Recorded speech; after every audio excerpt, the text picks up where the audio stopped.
A central principle of progressive governance was beautifully simple.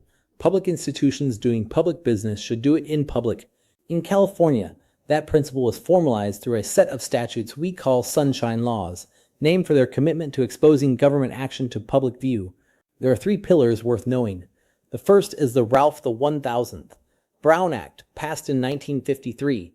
It requires the legislative bodies of local government, city councils, county boards, school boards, special districts, to conduct their business in meetings that are open to the public and announced in advance.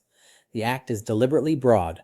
Even an informal gathering of a majority of a body, if official business is discussed, can count as a meeting subject to its rules. It permits closed sessions only for a narrow list of topics, like pending litigation or personnel matters, and requires that any action taken in closed session be announced publicly afterward.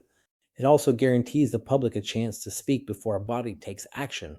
Violate the Brown Act, and the action you took can be declared null and void.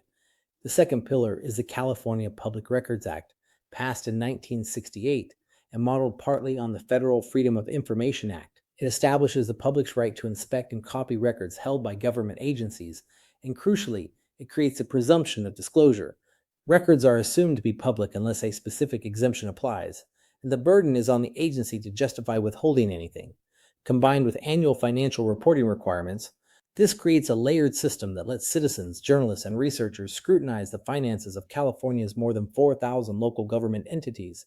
The third pillar is the Political Reform Act of 1974, passed by the voters as Proposition 9.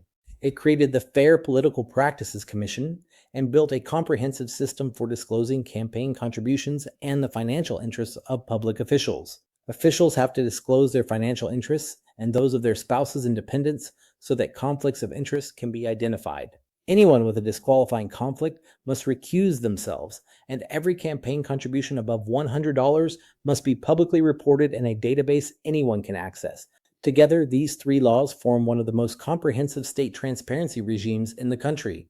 They're not perfect, and there's constant legal fighting over the scope of exemptions. But their progressive ancestry is unmistakable, resting on one foundational belief: that democratic self-government requires citizens to know what their government is doing and why.